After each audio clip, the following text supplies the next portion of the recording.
The workshops in general are going to focus less on how to use the remote telescopes, but we figured we should do a little bit of that for those who are completely novice to the process so you can see how easy it is to request observations.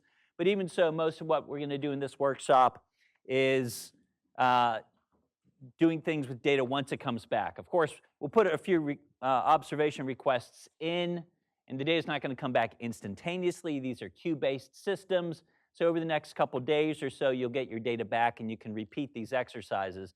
But we'll show you how to put some observations in, and then we'll go to sources of data that we've already put in sample directories and show you how to analyze it. Okay.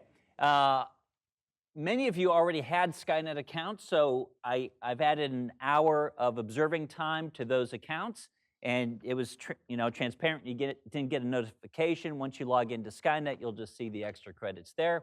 For those of you who don't have a Skynet account, yesterday you should have received an email from Skynet. It should look something like this, where you have a private registration key. This one's blacked out. Our students get this notification. In their instructions, you just go to the link here to register and type in your registration key, set up your username, etc. And so hopefully everyone did that. If you didn't, you'll have a couple minutes at the beginning where I'll spiel. Question?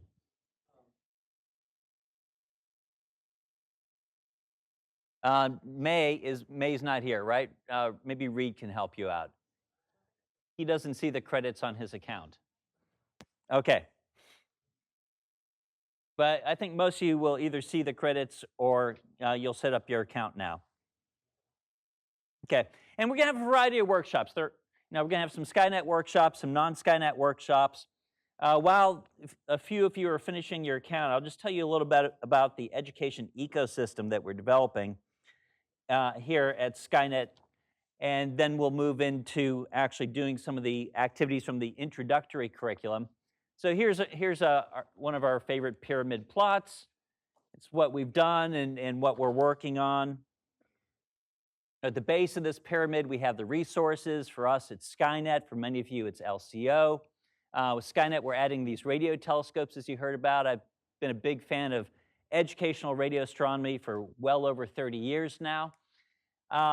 Afterglow, this is our image processing environment, and you can use it with or without Skynet. You can upload images to it, and so you'll gain a little bit of experience using Afterglow.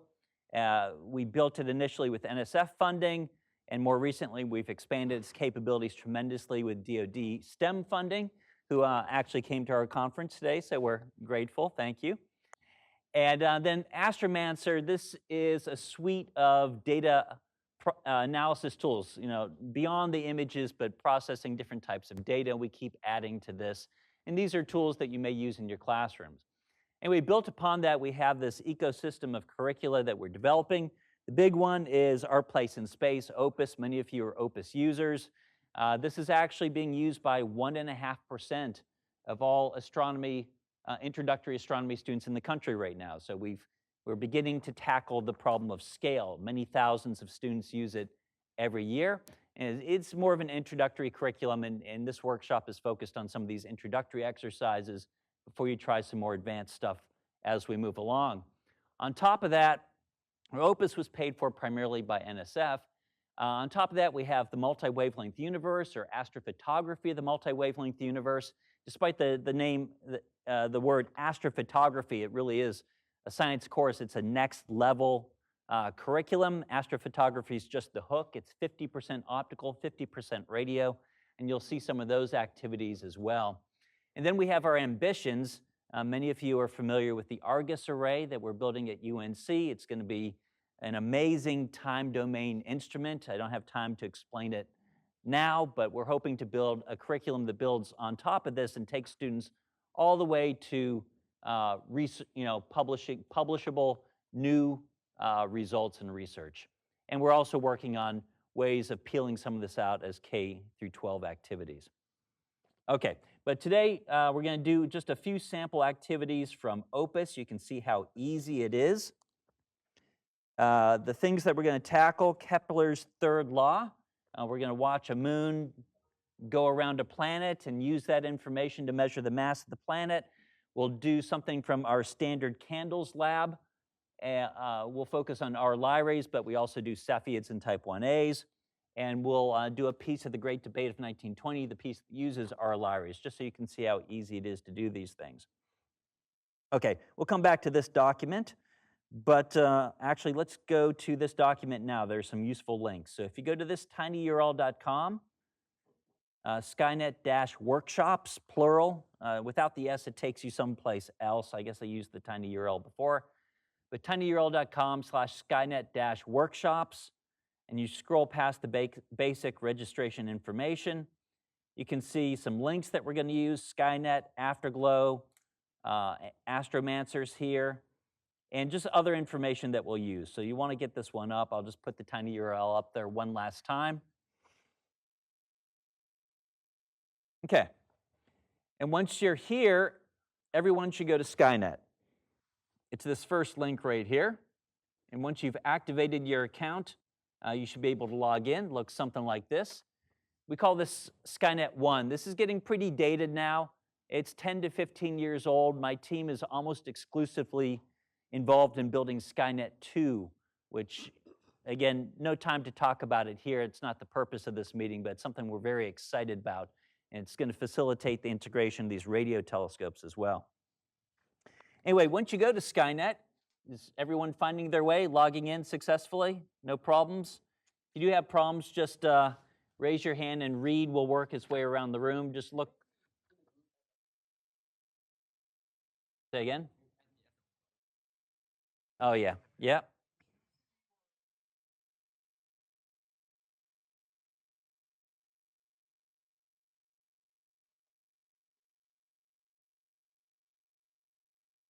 Just use the MWU group, stick them in there. Okay. Okay, and those who didn't get in, Reed's getting you in. Otherwise, maybe follow along with the person next to you. I'll just show you a few basic things on the site, then we'll get straight to observing. Skynet Live shows you the telescopes that are currently connected.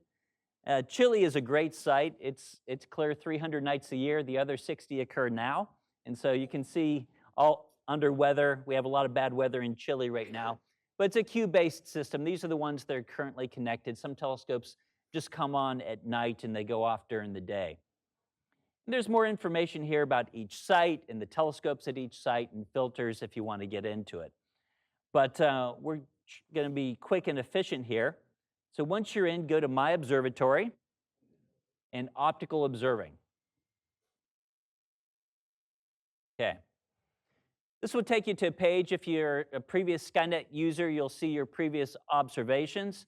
If you're a new Skynet user, this page will be blank. And we're just going to add an observation. We're going to look at Saturn once a day so we can start watching the moons go around. So over here on the right, under Add Observation, you click. And it'll take you to the observation design page. A lot of capabilities here, but we're just going to do the basics. Everyone here, you should see a sky chart. If I hit the now time, you just see the sun, but you can advance it. Set it here to hours. You can advance it, and you can see the nighttime sky for any particular place on Earth. Anyway, the goal here, we're going to measure mass of a planet. The planet that we're going to take the observations for is Saturn.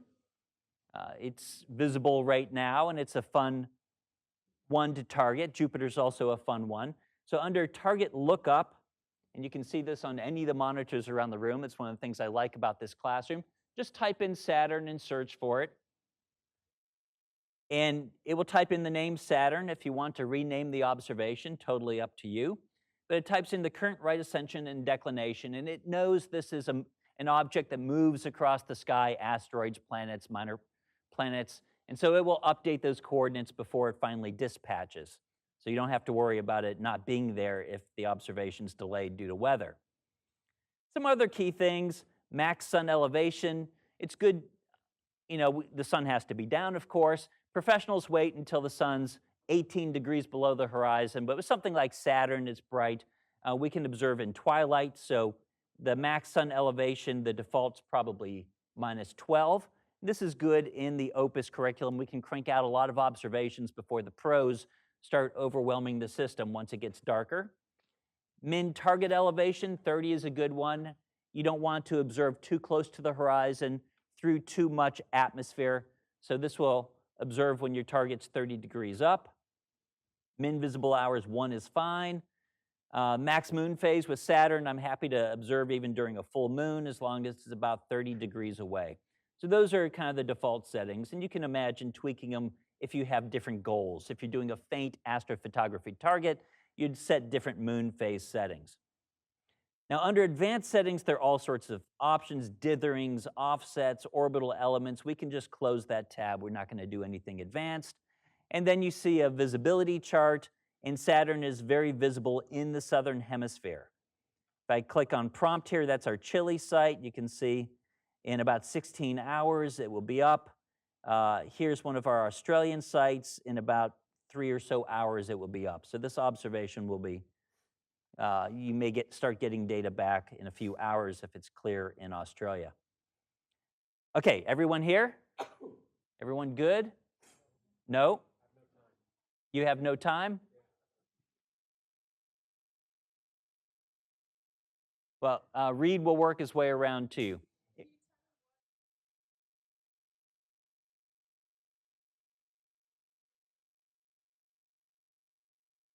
Did most people get to this page? Okay. The rest, we'll work around for the rest. Okay, so next we're going to choose our filters. Go to a filter page here. And in yep, I'll go back. Save and do filters. We're not going to pick a telescope. We'll use any telescopes that's available. We'll pick filters. So I'll go back one page here, right here at the bottom. Save and choose filters. Okay? So what filter should we observe in? Yes, we have a question here. No, don't worry about that. That's just so you see what's available. Just go to filters. Yeah, you're not actually selecting a telescope with that air mass chart. You can blink and see which one you're looking at that way. Okay, picking filters. So on that tiny URL, we have some recommendations that we give the students. For example, Saturn, we tell them to look in the B band with a 0.3 second exposure. So let's do that. So I'm going to go to Skynet. I'm going to make sure none of my other filters are selected. These are accordion structures. You can open them up. So under Johnson Cousins, make sure B is selected. Often with Jupiter, Saturn, we found you get better definition in the images the bluer you go. So the instructions are for B band. But you see we have lots of filters across the system. And you don't need to select anything else here, though you can do more complicated observations with multiple filters. And so when you selected B, go ahead to the next page, save and continue, and it'll take you to telescope selection. And here you select the telescopes you want to use. And my recommendation, there are a lot of telescopes on the system. The prompt telescopes are the ones that UNC deploys around the world, and we try to make sure those are fairly uniform high quality. The ones at Tololo are the best, though Meckering is also pretty good in Australia. So select the prompt telescopes. If you're desperate for an observation, you can select all that are available to you. Often students who put the observation off to the last minute, we say select all. But if you select the prompt telescopes, you're more likely to get a higher quality image. Yeah, select all the prompts that I gave you access to.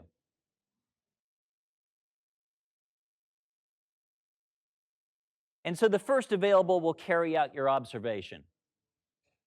If you have a favorite telescope, you can zero in on it, but of course, weather. So I'm going to hit save and continue.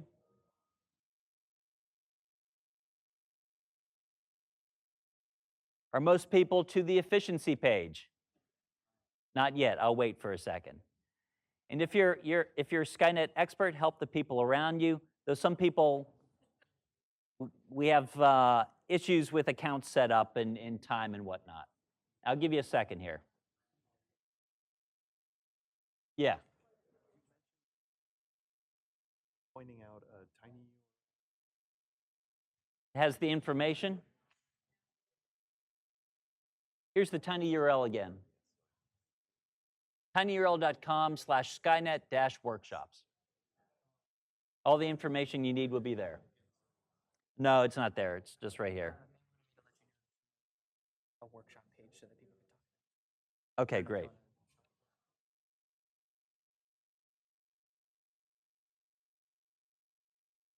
Okay, just to recap, on the target page, we selected our target. On the filters page, we selected B-band. On the telescopes page, we selected any or all of the prompts. And then that takes you to the exposures page. I'll give everyone a second here. You're good, you're good. Okay, great. Most people good? Most people to the exposures page? I'm getting thumbs up. Thumbs up, thumbs up. Okay, let's continue. And if you've fallen behind, just work with the people next to you.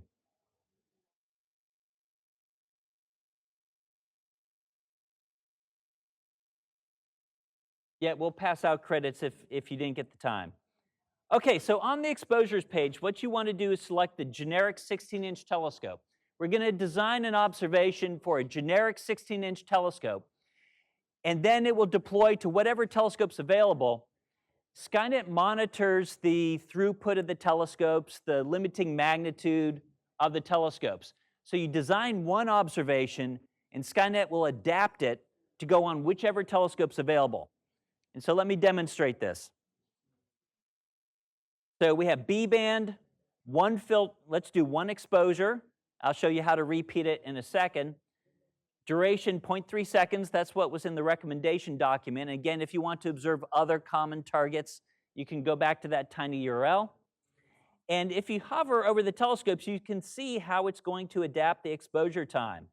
We asked for 0.3 on the generic system, but that corresponds to different lengths on each telescope, depending upon the efficiency of the camera, the size of the telescope, et cetera, et cetera. Those are monitored by the system constantly. Yes? Yep, they're all for the generic telescope. And so you're selecting one exposure, 0.3 second duration. And then the other thing that we're going to do, this one, the point of this exercise is to measure the mass of the central body. And so we're going to repeat. Go down to the bottom under Advanced Options, select Repeat. I'm going to repeat this 14 times with 1 day in between.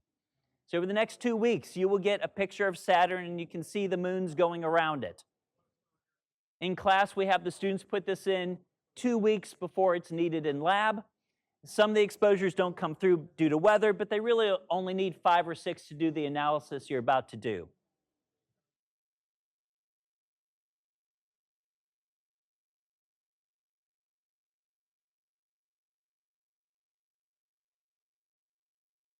That's 1.0.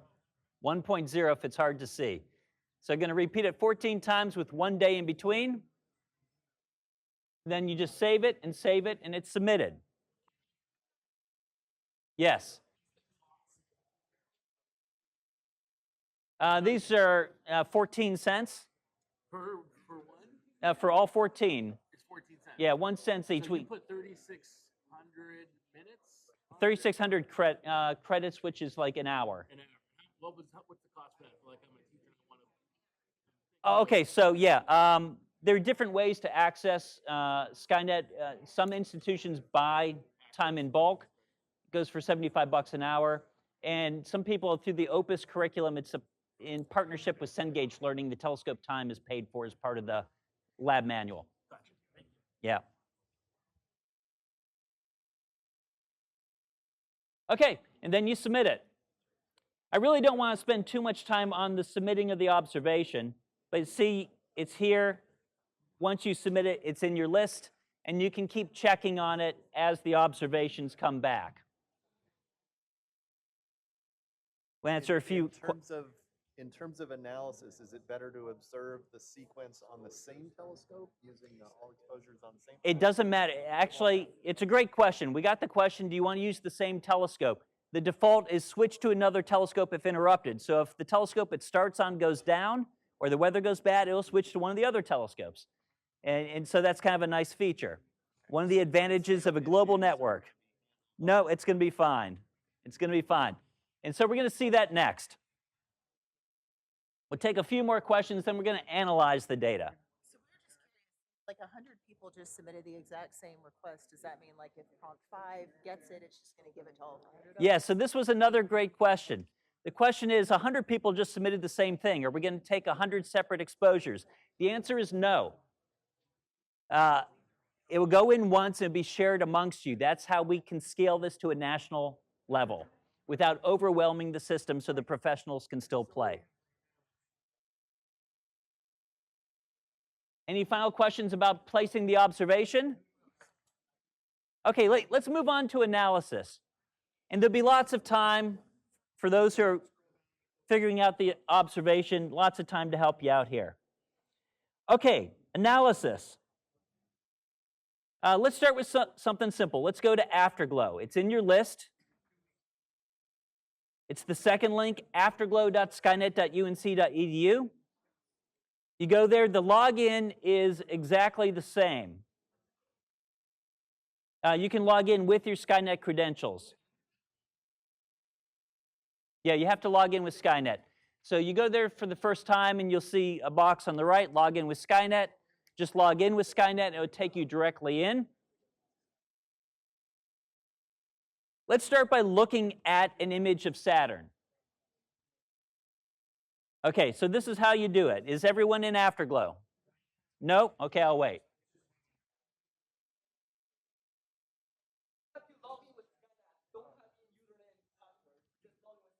Press the button, log in with Skynet. Okay, that worked, yeah. Yeah, if you press that button, log in with Skynet, you're already logged in with Skynet, and it should take you in.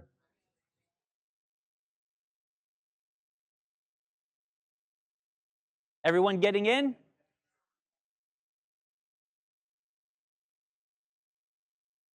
I'm looking around. I think most people are. Is everyone good? Are you in Afterglow? One up, one down. I'm too fast. Yes. He's still trying to set up Saturn observation. Okay, you can help him with this. Yeah, but you're talking so fast. Help him through. Yeah, you won't see this. You won't, it'll be blank at the moment.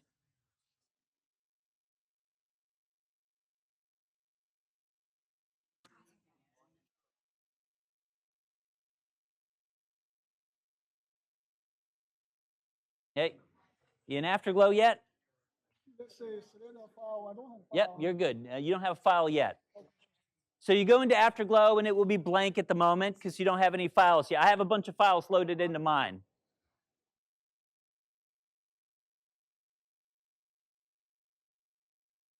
So I'm going to show you where an example image of Saturn is. Open Files is right here in the upper left.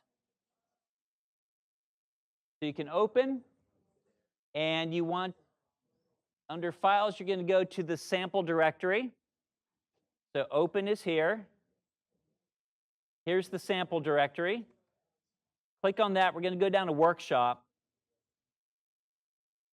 All of our sample data is going to be here in Sample Workshop. And there's a folder called Saturn. There's just one image in there. No, we're going to do Kepler's. We're not going to do Kepler's third law with Saturn because then we have to do the moon identification. We're going to do it with Neptune because the only moon you can see is Triton. Okay. And that's going to make it super easy, and we're going to be able to do Kepler's third really quick because of that. But first, I just want to show you what your image will look like when it comes back. Okay, it will start like this, and I'll show you how to make it better. So I'll give you a chance to get here. Again, And there's Skynet Afterglow experts all around you. They can help you out. But again, open files, files, sample.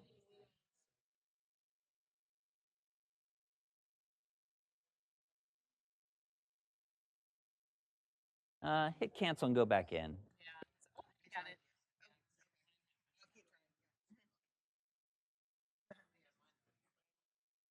Spinning too. Strange. And try reloading the page. Try reloading. Yeah. Did that work? Okay.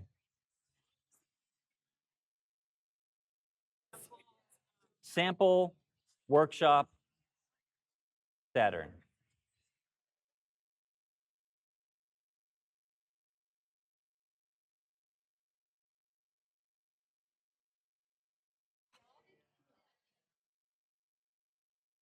Okay, well, just wait, it will.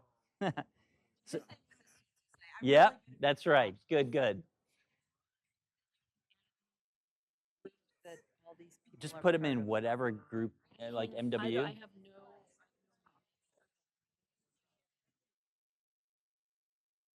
I can't help people fix account problems right now, and I See, know how to do it if I have. adding people, it's kind of a slow process.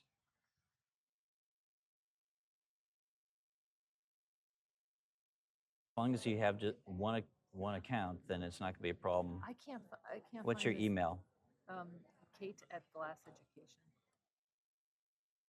1S. Glass Education. Yeah, I did. Okay. Just check. .com. Yep.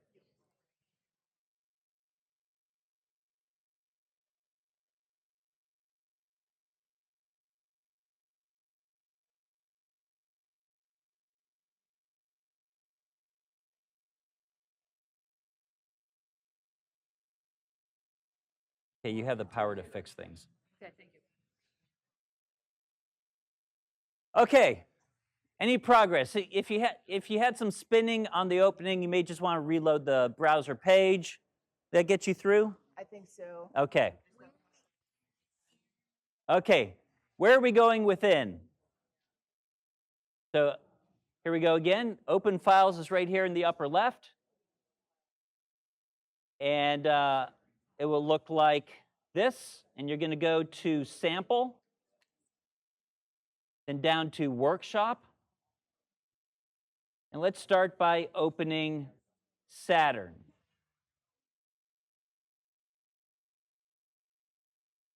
Right here. Then load in that one image. Okay, this is an example of what your students will be confronted with.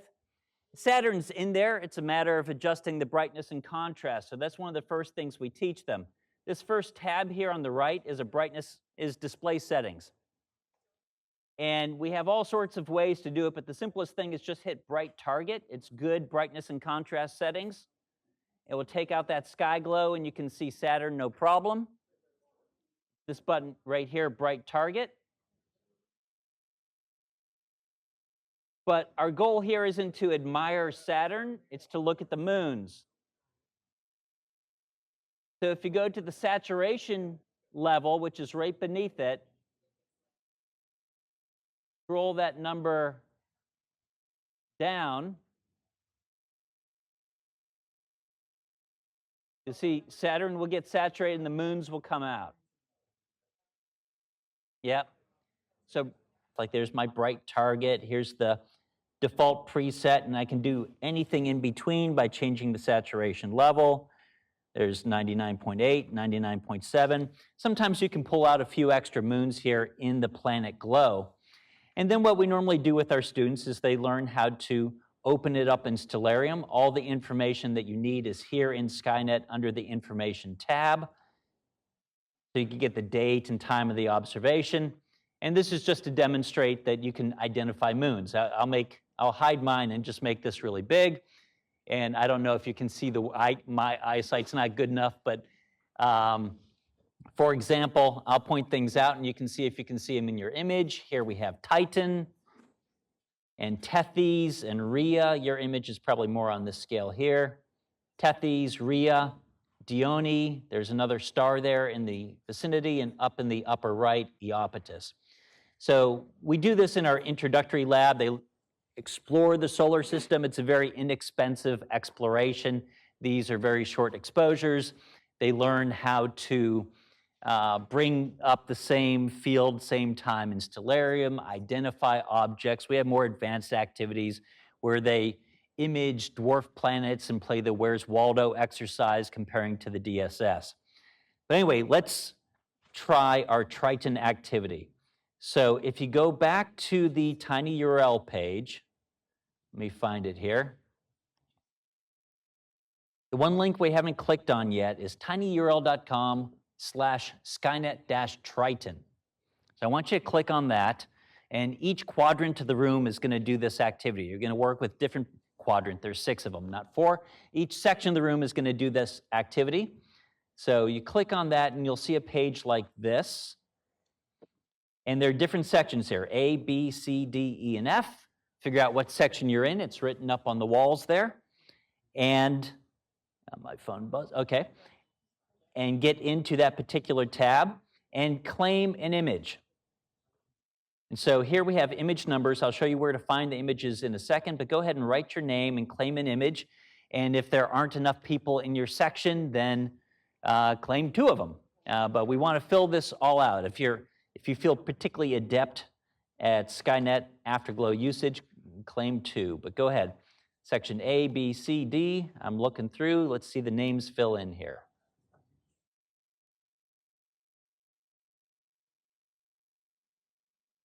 We're going to measure the mass of Neptune, and we're going to do it super quick by crowdsourcing it.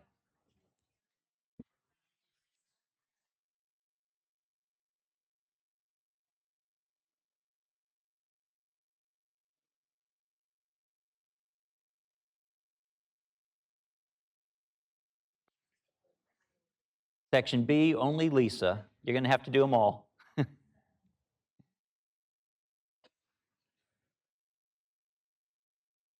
So I heard, what are we doing? Okay, so under this sheet here, there's another link called tinyurl.com/Skynet-Triton. You want to go there or bring up a spreadsheet. There are different tabs. Figure out what section you're sitting in and start claiming images. You may be able to do it with 1. You know, everyone does 1. There are, I think, 14. So if there are 14 in your section, everyone can do 1. But keep claiming them until everything is claimed. You're going to want to measure all of them. So someone may have to do 2 of them or 3. But if everyone's participating, it should go quickly. Your section F. No, the tab's at the bottom. There's a tab at the bottom that says section F. That's you. Yep. Tabs are at the bottom. Find your section. Claim your objects. You can't hide anymore.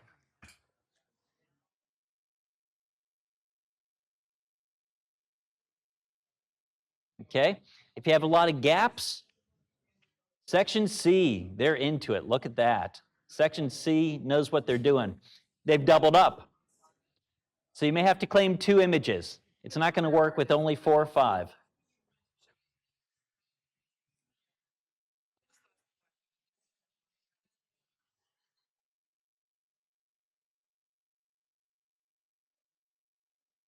I'm going to help out section B. I'm going to do number 5. Okay, once you've claimed your image, final couple are going in here. We're going to go into Afterglow and we're going to find. So this is now Triton going around Neptune. The reason we're doing Neptune is so you don't have to go through the moon identification process. There's only one moon that you can see in these images around Neptune. It's Triton. That will speed things along. Okay, here we go. Go to Afterglow. Up here in the upper left, the same open file spot.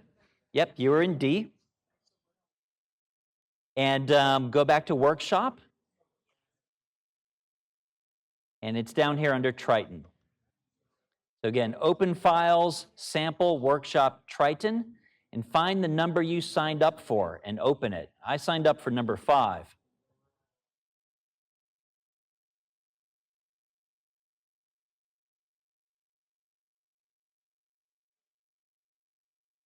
I'll explain. Yep. Yes.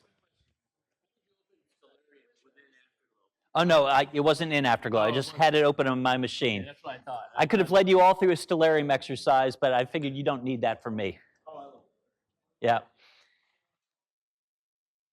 You all took a picture of Saturn, and I was showing you can adjust brightness and contrast and identify moons, of course. Okay, once you open up your image, Neptune should be fairly obvious. It's a little bit bigger than everything else, and there's a blob right next to it. So this is image 5. Once you open up your cleaned image, find Neptune, zoom into it. And we're going to fill in some information. If you look next to your name, there's telescope name, Julian date. Let's get that information first. And that's under the second tab on the right. You have basic header information. Second tab on the right, the one with the eye. So this image was taken with the Prompt 5 telescope. I'm going to copy that and put it in the spreadsheet. We don't really need that, but it's nice to know where your data came from.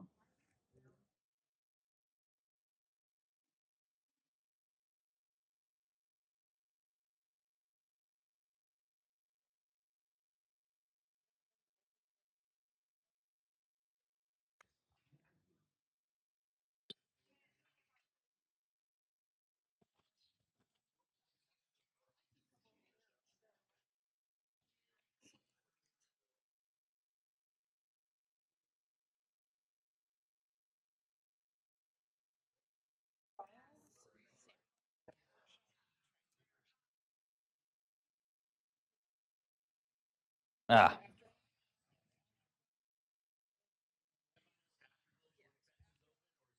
Just the one for now, yeah. Yep, the center Julian dates, good. These are very short exposures, so whether you use the start Julian date or not doesn't really matter. Start or center.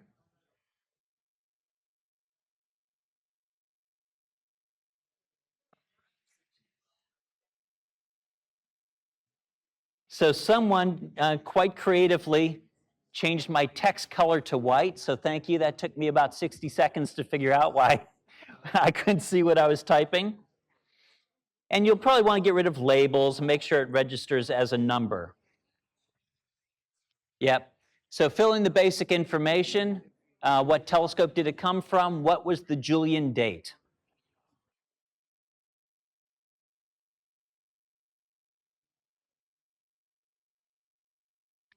And you want the Julian date, not the year, month, day, hour, minute, second, because we're going to plot it on the x-axis. It's good if it's a decimal number. So you want the Julian date.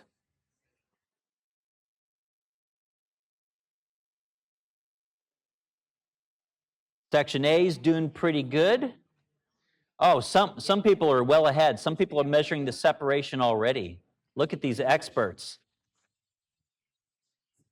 I haven't showed it once, but I'll do that right now. So I was just hoping to get the telescope and date in there. For those of you who are working ahead, to do separation, and again, I'll show it again, but separation is the 4th tab down here.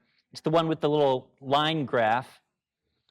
And the way you work it, turn on centroid clicks, and there are different centroidings for point sources and extended sources. So right now, planetary centroiding's off. So I'll click on the moon, Triton. Then I'll come over here and turn on planetary centroiding. And just click near the center of the planet, and it will adjust it.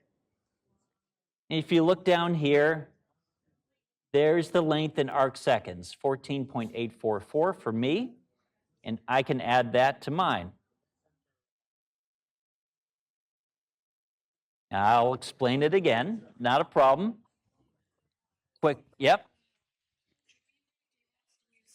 Center Center's fine. Center start, this is a 1 second exposure. So if we use the center or the start Julian date, shouldn't matter.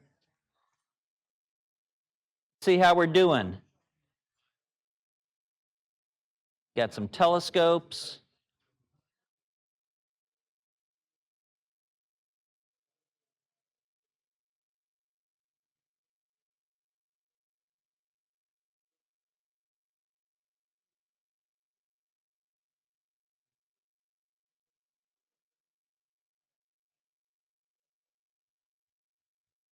Yeah, everyone work on these and we'll walk around and help you.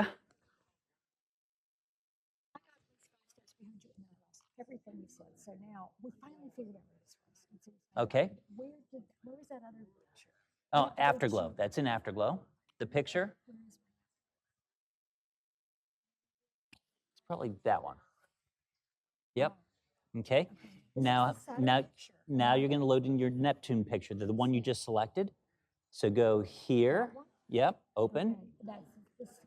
And you're going to go to Sample. And then slide down to Workshop. Yep, it's right there. And double click and slide down to Triton. And then whichever number you signed up for, open that one. Double click. So there's Neptune and Triton. You can move them towards the center and zoom in. Yeah, it's a Google Maps interface.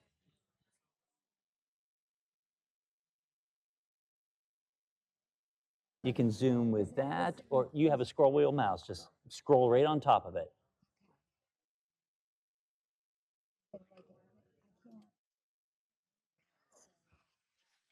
Let me try. Moving over here. Oh, okay. So There it's you go. okay if it's not. I Yeah. see. And then we'll use it. Okay. Uh-huh. And to measure to get the telescope name and date, it's under that tab. Name, the second one, right there. Name and grab the Julian date, center Julian date, and stick it in there. And once you're done with that, we'll show you how to measure it. Everyone getting close? Let's take a look at our spreadsheets.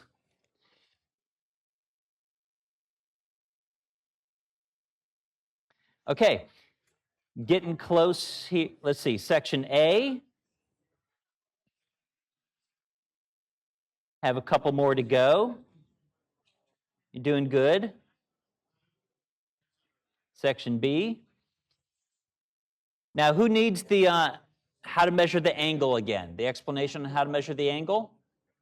Okay, here we go. I'll show that again. More people are ready for this. So to measure the angle, there's really no clearing it, but here we go. To measure the angle, you come down to the fourth tab on the right. It's the one with the little line graph. And you can click anywhere. You know, you can measure any angle you want. There's a cross-section of the planet. I have it on centroid clicks, planetary centroiding off. That's good for the moon. The moon's a point source. So centroiding on the point source. Now, before I connect to the planet, I'm going to turn planetary centroiding on. Centroiding algorithms are different with an extended source. So click near the center of the planet. It will adjust it, and then you have your length here in arc seconds. And that's what you put on the web, on the spreadsheet. So get your separations.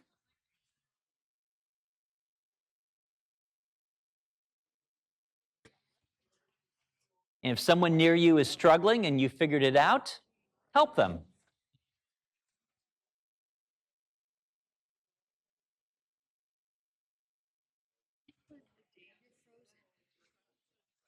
Oh, someone's ambitious. They're starting to plot it. We'll do you one better. We have a tool for plotting it.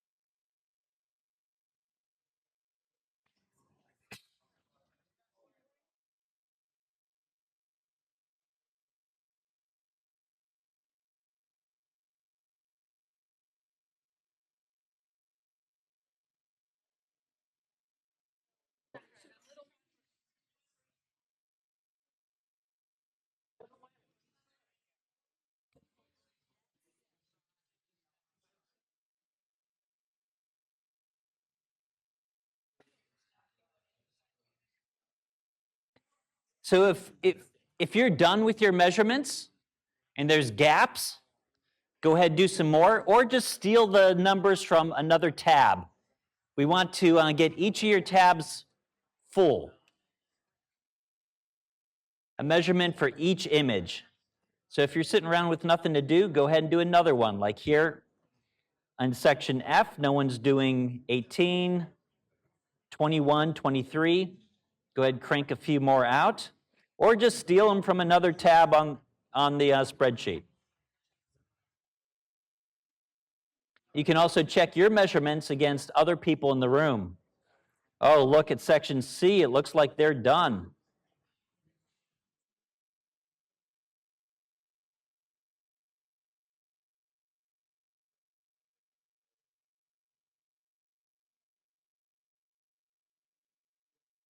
Okay. Y'all got the idea. Let's see what we can do with the data that we've collected, even if it's not complete. I'm going to go to section C because they're really impressive. Oh, they're making plots. Get that out of the way. We don't need that right now. See section C, they have all their Julian dates. They have their angular separations. Good to go. So now we're going to go to Astromancer, and you're going to see one of these analysis tools that make this really easy for even survey level students. Astromancer. So it was this last link here. Skynet, Afterglow, the tiny URL, then Astromancer. Open up Astromancer.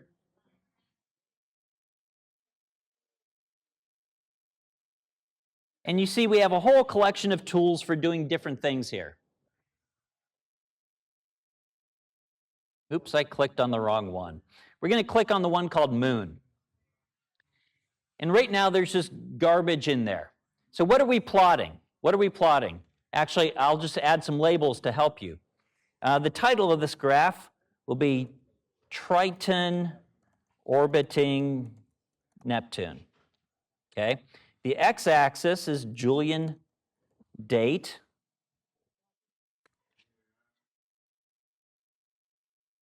Or something similar. And the y-axis is angular separation in arc seconds. Okay, so now I have, and this is important for students to learn how to label the axes on their graphs. What I want you to do is take your data and copy it in. So I'm going to I've highlighted the Julian date and the angular separation. And I'm going to come over here. I'm in the wrong. Oh, it's over here. And I'm just going to go to my first box here, Control V, paste it in. So there's the data you all measured, group C anyway. And even if you don't have all the data, if you have most of the data, you'll be okay. So for your team, for your section, like this section here, you want to copy this, send it over. And then once you have that, what are we looking at? Well, we have a model here. This is the amplitude. Think of the moon. It's going across the planet all the way one way, and then back and across all the way up the other way, and then back. So 2 peaks here, going through 2 cycles, is a full orbit. And so you can start to play with the model here and fit the data. I like to make my amplitude touch the top of the data. And with Neptune, Triton's not crossing Neptune. It's almost face on, so the tilt matters. It's never going to be 0 arc seconds from the planet. So you can use the tilt here and bring it up to touch the bottom of the data.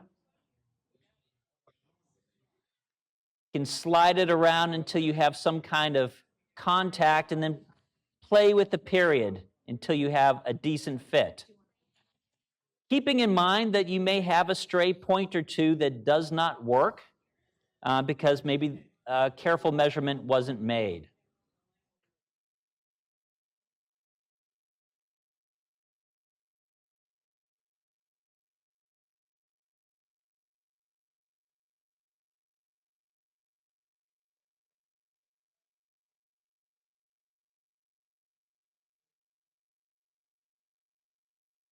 And I'm struggling with this. I worry that some of the answers were incorrect.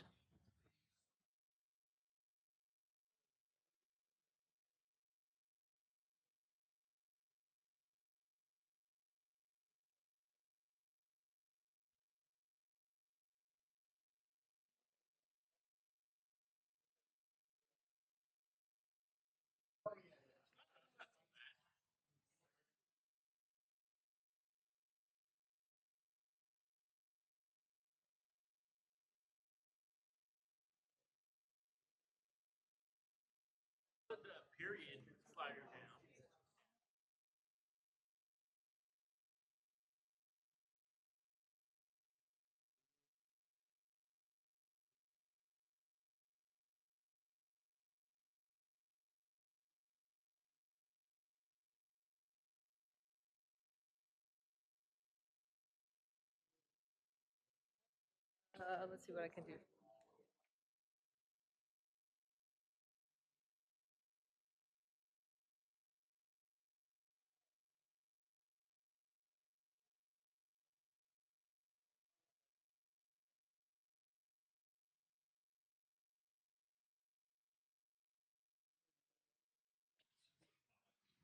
The period should be around 4.8, sorry, 5.8, 5.9. Here's a data set that worked for me. I'm going to paste it next to your data sets, and so you can actually check. Because I think we have a few faulty measurements here and there.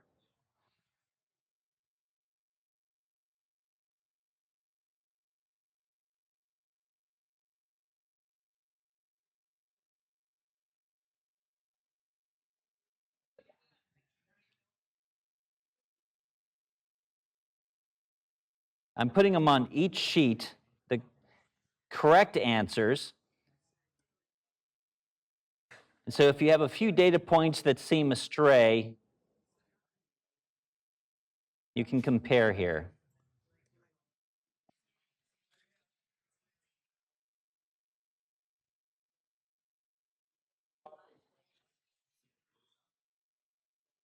Yeah.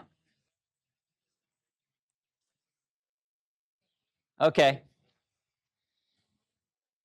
So if you want to check, just look to the right and you can see decent answers if anything stands out. Like I'm going to take section F here and paste it in and see how they did.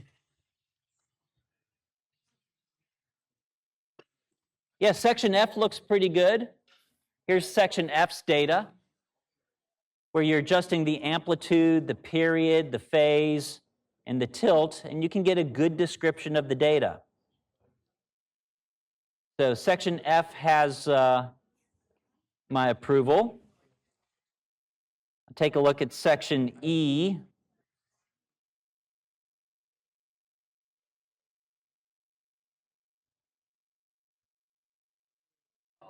Section E looks good. You did a good job.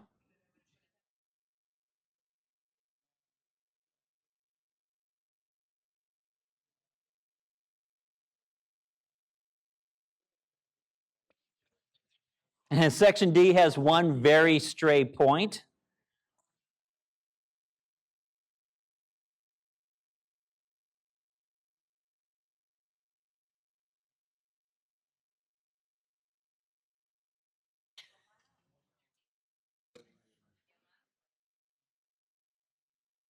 There we go. If we take out that one stray point. So you get the idea.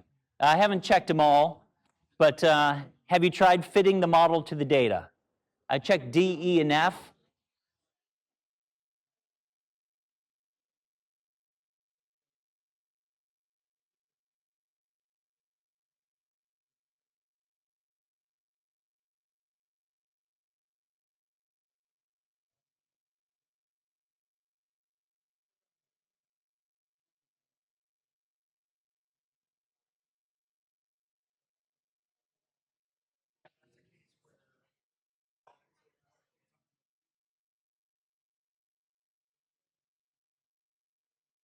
C looks good.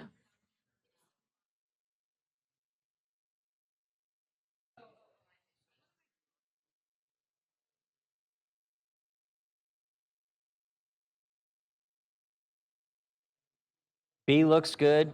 You've all done your measurements really well. Didn't pay attention to how did you get people here to begin with? There's a tiny URL in the Skynet workshops sheet.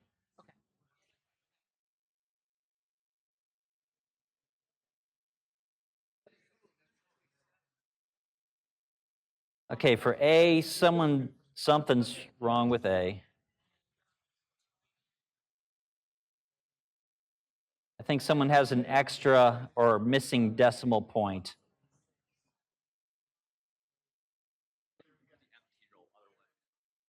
All the way.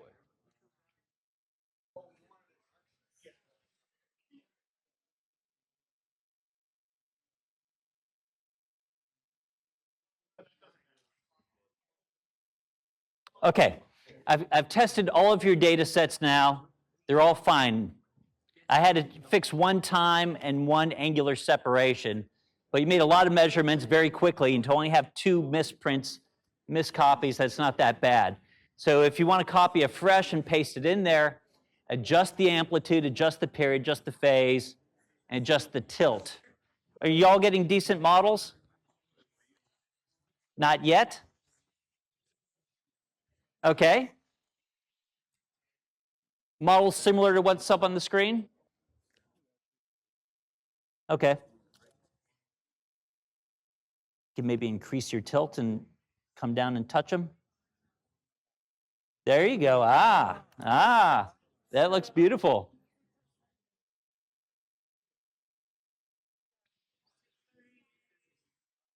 Okay, I'm seeing good results. Anyone else need a helping hand?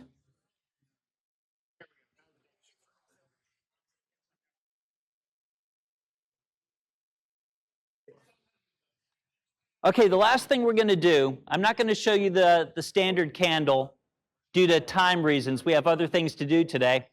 But I just want to show you what you do with this. Everyone's so engaged in fitting their model. Okay, shh, just a little bit. I got to shush my students all the time, but it's good that you're talking and engaged.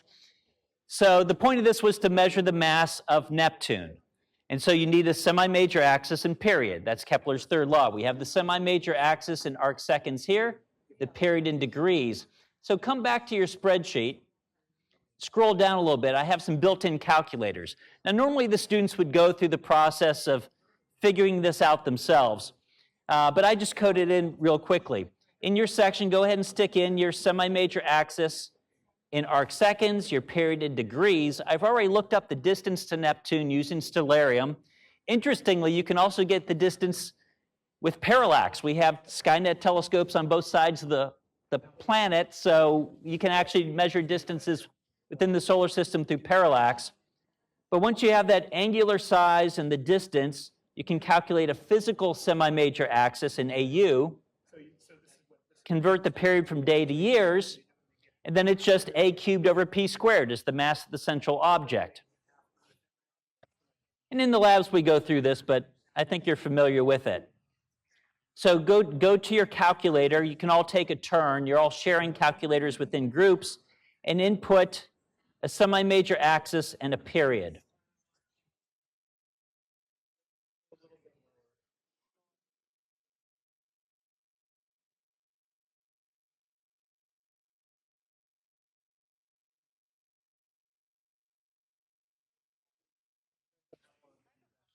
Yes? What's a good rule of thumb for knowing that you have? First, increase your tilt to, such that, because this moon's not passing in front of the planet. So touch the bottom of your data, a little bit lower. You got a data point down below. Keep going. Yep. Yeah. Okay. And now decrease your period until you have good fits around most of your stuff. A little bit lower, lower. Keep going. There. Oh, I saw it. You see it? A little bit, just a tad lower, or maybe you have to change the phase a little bit. So like because Yeah. I was getting these points. You line those, you touch that one, and then Yeah, lower your period a little bit more. You're not getting the back. Yep, keep going. Yep, got it there. You got it. And so the point is, after you model the data, you can then do a calculation. Okay, I'm sure I've gone way over my time. Way over my time. Michael's giving me the evil eye. But questions? You see,